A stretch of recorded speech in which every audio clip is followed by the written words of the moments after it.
Kia is stepping up a gear in its EV offensive with this stylish EV6 battery-powered mid-sized performance saloon.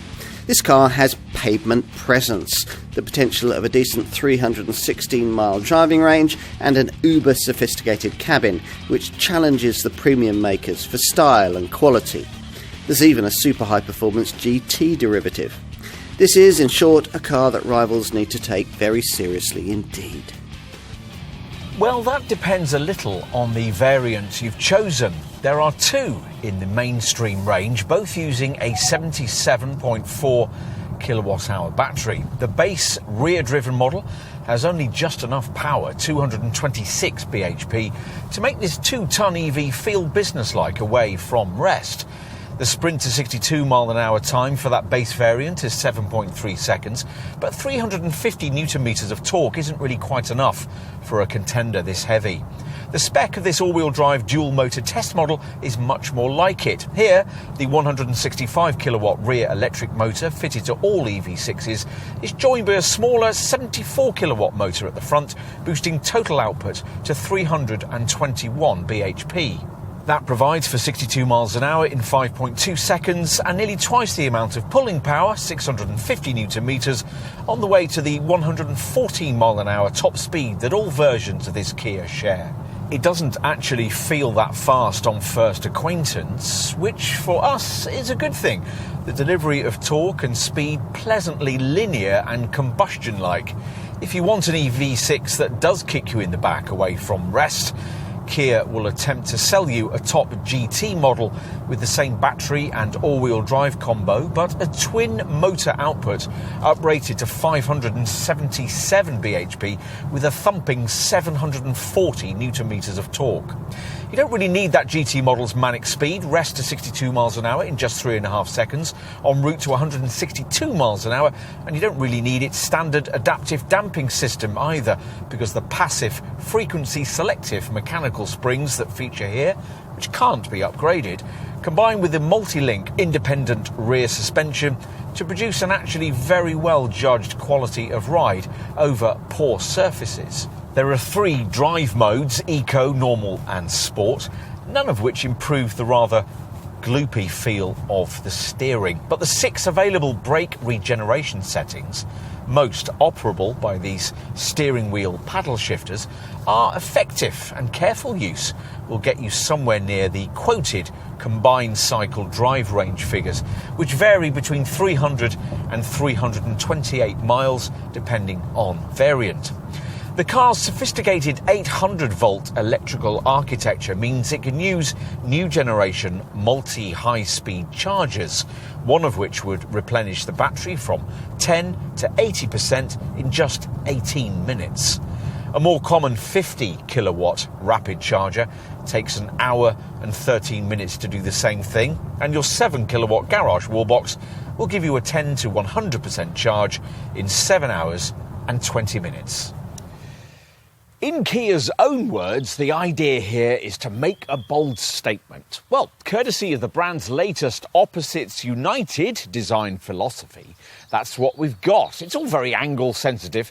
Not everyone will like it, and for mass sales, the company will certainly have to produce less divisive designs than this, if, as planned, all its cars are to be fully electric by 2035. Still, it's appropriate that as the Korean maker's first dedicated EV, this car stands out. The front looks either a little weird or rather racy, depending on your perspective. At least there's no ugly grille blanking plates like on some other EVs. The nose instead decorated with Kia's digital tiger face, an evolution for the electrified era of the previous tiger nose grille.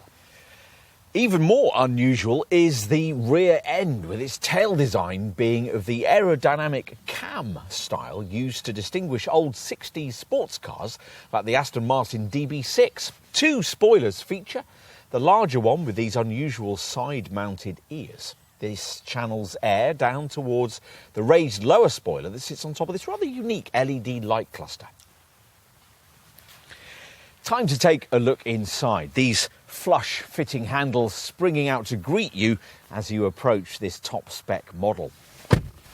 At the wheel, you're very aware that you're behind the wheel of a new era EV, but quite a few old-style knobs and buttons have been retained, and you don't immediately feel that you'll have to spend hours perusing the handbook before you can operate anything. The driving position is lower and more car-like than you'd expect from a crossover, and the steering column's at quite a sharp angle, so it all feels a bit different, but nothing you couldn't quickly adjust to. As is the current trend, two giant 12.3-inch screens linked together for the infotainment and instrument displays, but your initial attention will probably be taken by this two-part floating centre console and by the fact that it doesn't join onto the dashboard ahead, which adds a very spacious feeling here. This dashboard doesn't need the usual lower centre stack because it doesn't have to accommodate separate climate control buttons.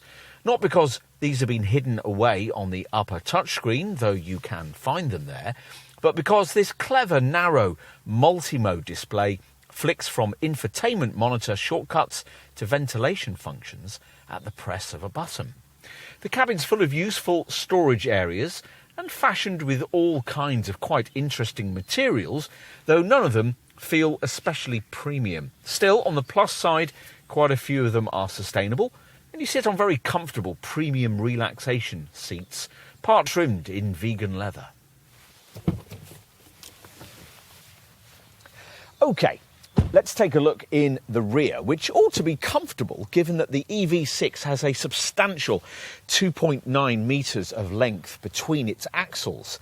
A long wheelbase is usually the hallmark of a dedicated EV platform, but the downside of carrying a battery pack beneath the floor is often that it eats into the available cabin height, which is why so many electrical vehicles are, like this one, designed as SUVs.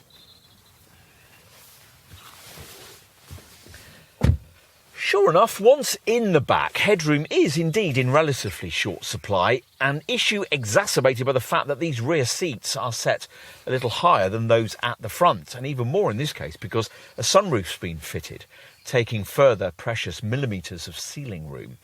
This shouldn't be too much of an issue unless you're fairly tall, and the seat backs do recline to ease the problem for loftier folk.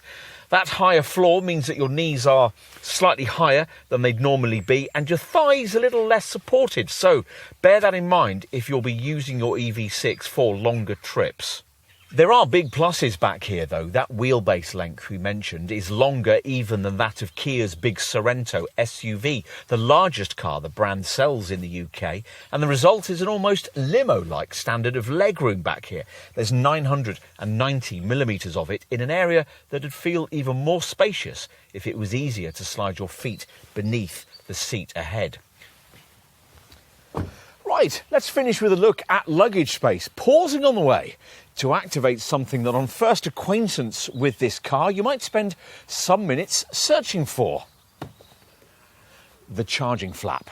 It's been cleverly hidden here in the right-hand rear panel and incorporates a useful charge level indicator, though the flap itself turns out to be somewhat flimsy. This little lower 250-volt 16-amp socket's interesting. The EV6's charging system has an integrated charging control unit, which, as with the Ioniq 5, makes it possible for mid and top-spec versions of this model to offer a clever V2L, or vehicle-to-load function, which works via the centre screen's selectable utility mode and allows you, via an adapter with a 3-pin socket, to use the car as a mobile power source, powering up other things from its battery. Enough with that.